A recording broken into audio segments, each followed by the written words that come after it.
자, 무게감 있는 재료이기 때문에 다양한 전문가의 의견이 좀 필요할 것 같습니다. 좀 더 심도 깊게 들어가서 백전무패, 오늘은 외부의 재료를 어떻게 우리한테 적용시켜야 될지 서강대학교 경제학부 허준영 교수와 이야기를 좀 더 나눠보겠습니다. 교수님 안녕하세요.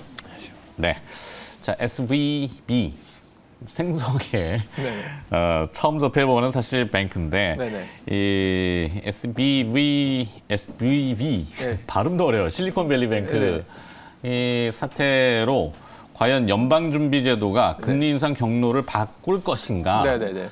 시장은 지금 바꿀 거다라고 프라이싱하는 것 같은데 연준이 이렇게 촐싹스러운 기구는 아니잖아요. 그래도 아무래도 그 미국이나 어느 전 세계 경제에서 미국의 금융이 갖고 있는 어떤 무게감을 생각해 볼 때, 그리고 금융의 특징 중에 하나가 연계성이라는 부분이지 않습니까? 네. 사실 금융에 문제가 생기면 실물 부분에도 당연히 문제가 생길 수밖에 없다는 것을 저희가 인식한 사건이 2008년 금융위기고요. 네. 그리고 그 이후로 사실은 연준은 금융시장에 굉장히 관심을 가져왔는데요.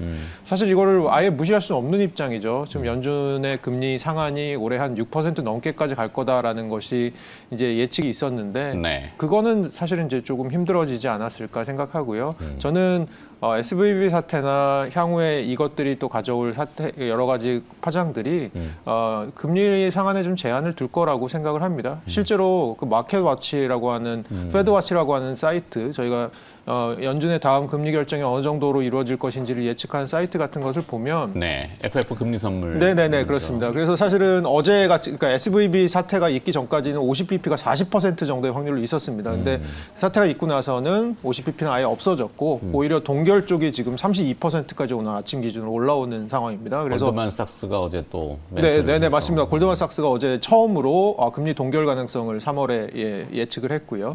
그래서 사실은 지금 금리의 상한이나 금리의 그 올라가는 속도에 있어서 좀 제한이 가해질 수밖에 없는 상황이 아닌가 생각이 듭니다. 네, 어찌됐건 속도 조절은 좀 필요해 보인다 이 정도인데, 자 SBV 이 사태에도 불구하고 비트코인 앞서도 잠깐 다루긴 했습니다만 비트코인 이 가상화폐 가격은 오히려 상승을 하고 있습니다. 어떤 의미로 해석이 될까요? 뭐 한 세 가지 정도 생각해 볼 수 있는데, 첫 번째 이제 저점 매수라는 특징이 하나 있고요. 그리고 두 번째는 그 SVB 사태가 나고 나서 그 굉장히 빨리 미국의 재무부와 연준 그리고 미국 FDIC가 들어왔죠. 들어와서 우리는 그 은행을 보호하지는 않겠지만, 은행을 베일아웃하지는 않겠지만 예금에 대해서는 베일아웃 하겠다. 굉장히 이례적인 빠른 대처로 조금 시장의 우려를 좀 잠재운 부분이 있고요. 또 마지막으로는 아까 방금 전에 저희 말씀 나눴듯이 최근에 어쨌든 간에 비트코인 가격 같은 것을 굉장히 누르고 있었던 가장 큰 부분 중에 하나가 연준의 아주 빠른 금리 인상이었었던 것 같습니다. 그래서 이 부분에 있어서 향후에 속도 조절이 있지 않을까, 또 이 부분이 또 비트코인에 대해서 향후에 좀 가격 기대를 좀 형성하는 부분이 있지 않을까 생각합니다. 그렇죠. 아주 기초적인 상식이지만 예금 자체가 증발하는 것은 아니고 비트코인 자체가 또 소멸되는 것은 아니기 때문에 지갑이 옮겨가든 계좌가 옮겨가든 어디론가는 옮겨간다, 이게 본질이겠죠. 그런 것 같습니다. 자, 이 SBV 사태로 우리나라 이제 한국은행 통화 정책에도 영향을 줄 것인지 4월 금통위는 어떻게 전망하세요? 네, 어쨌든 저는 2월 금통위에서 동결을 하면서 사실은 이제 금리 인상 기조는 거의 힘들어지지 않았을까 싶고요. 사실 통화 정책을 하는 입장에서 보면 금리를 올리는 김에 계속 올리지, 사실 올렸다가 멈췄다 올리는 것을 사실 조금 꺼려하는 수단이거든요. 그러니까 한마디로 저희가 뭐 그 마취를 한 김에 수술을 하는 거지, 마취를 풀렸다가 또 다시 마취를 했다가 수술을 하는 이런 식의 수술은 하지 않지 않습니까? 그래서 그런 식의 접근이라고 생각을 하시면 될 것 같고, 거기다가 이제 향후에 금리를 한 번 정도 올릴 수 있다라는 가능성이 은행에서 나왔던 것은 결국은 환율이 너무 불안해지면 그러면 하는 건데, 지금 환율이 오히려 어제 SVB 사태 이후로 떨어졌지 않습니까? 이게 보면 결국은 최근에 환율도 누르고 있었던 부분이 가장 큰 제약사항이 미국의 연준의 아주 급격한 금리 인상이 아니었을까. 오히려 여기에 있어서 좀 제약이 가해지면서 환율 쪽에서도 좀 숨통이 트인다면 결국은 국내 경기나 이런 것들을 생각해 봤을 때 금리를 올려야 할, 물론 아직 물가가 높습니다만 금리를 올려야 할 가능성들은 점점 이제 설득력을 잃게 되는 것이죠. 그렇죠. 자, 외부의 이 리스크뿐만 아니라 실제 안을 들여다보면 우리의 이제 내수라든지 수출이라든지 뭐 다들 인지하고 계시겠지만 물가는 또 높다르고 특히 이제 수출 지표들이 굉장히 안 좋습니다. 5개월 연속 역성장을 하고 있다는데 여기에 대한 진단은 어떨까요? 지금 뭐 가장 큰 게 보통 이제 저희 중국을 지목을 하는데요. 이제 중국이 작년에 락다운을 했었죠. 네. 그리고 올해 들어서 리오프닝을 했습니다만 아직 리오프닝의 효과가 본격적으로 감지되지는 않고 있는 상황이고요. 2021년 기준으로 보면 저희의 수출의 한 35%가 IT 관련 제품입니다. 네. 그리고 반도체 같은 경우는 55%가 중국으로 갑니다. 그러니까 사실은 저희의 주력이 반도체인데 이 반도체 부분에서 있어서 중국의 수요가 굉장히 약했던 것이 그동안의 수출 부진의 대표적인 이유인 것 같습니다.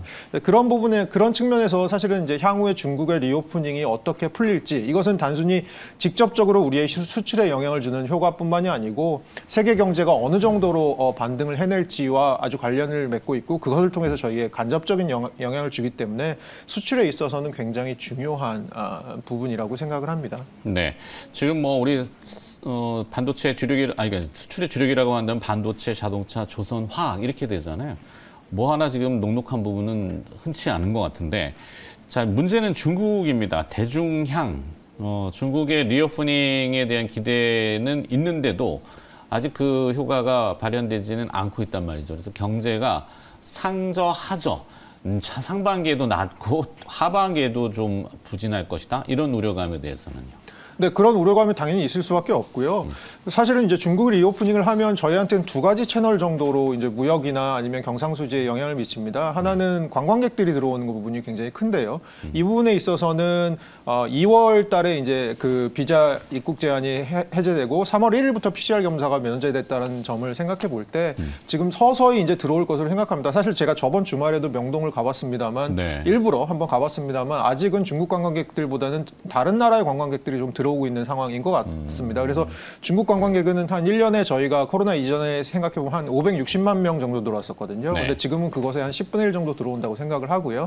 그래서 관광객이 들어오는 부분이 있습니다만 최근에 중국 내에서 이 반환 감정 같은 것도 좀 있는 데다가 더군다나 또 하나의 저희가 조금 보아야 될 부분이 사실 동북공정이나 이런 것들의 교육을 받은 세대들이 지금 이제 중국의 주력 세대로 성장하고 있습니다. 그래서 한국을 생각하는 어떤 감정 같은 것들이 예전보다는 조금 한국에 대한 어떤 동경 이런 것들이 좀 줄어드는 것 같아요. 네. 그런 측면에서 이제 중국 관광객들의 입국이 앞으로도 활발하게 될 것이냐, 예전과 같을 것이냐에 대한 의문이 조금 있고요. 또 하나는 이제 산업적인 측면에서 봤을 때 수출에서 보면 사실은 저희는 이제 중국이 리오프닝하면 저희도 좀 수출이 늘어날 거다라고 생각을 하는데 그것조차도 예전만큼의 특수가 있을 것이냐. 예를 들어서 중국이 산업구조 고도화를 하고 내수 중심으로 이제 전환을 하면서 이전과는 다르게 우리가 중국에 수출하는 제품들의 그 기술력이 점점 고위 기술력의 제품들의 수출이 늘어나고 있습니다. 네. 상대적으로 저위나 중위 제품의 수출력은 줄어들고 있고요.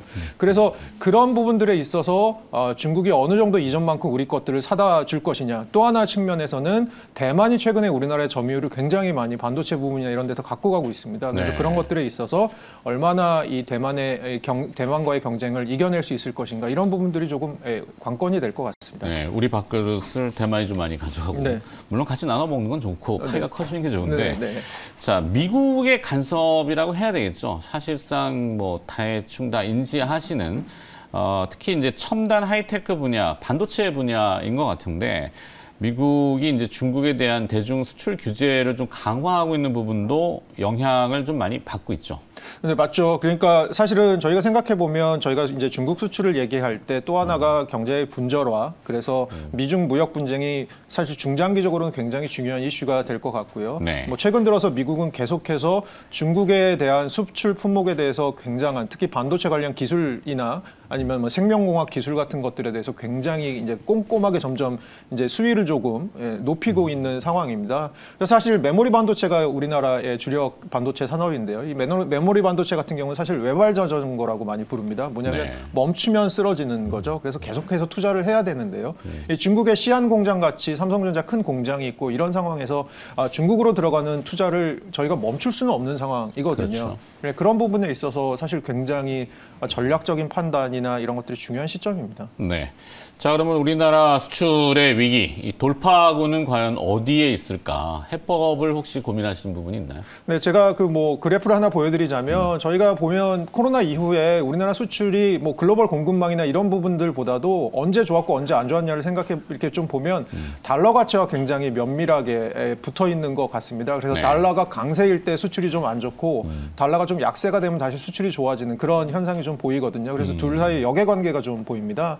그래서 이것은 사실 이 이면에 수출이라는 것의 이면에 있는 무역금융 같은 어떤 금융 조건이 굉장히 중요한 역할을 하는 것 같습니다.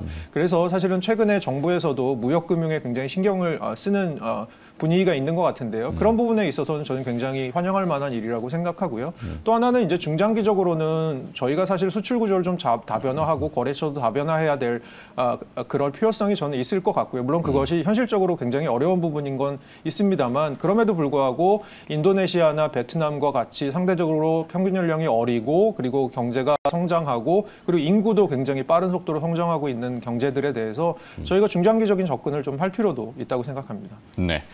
과거하고 확실히 달라졌죠. 이 과거에는 환율이 막 올라가야 수출 기업들의 이익이 늘어난다라고 단순 도식화했지만 요즘 이제 들어서는 역으로 환율이 좀 하향 안정화되면서 원화가 강세가 되는 게 오히려 그러니까 달러 약세죠.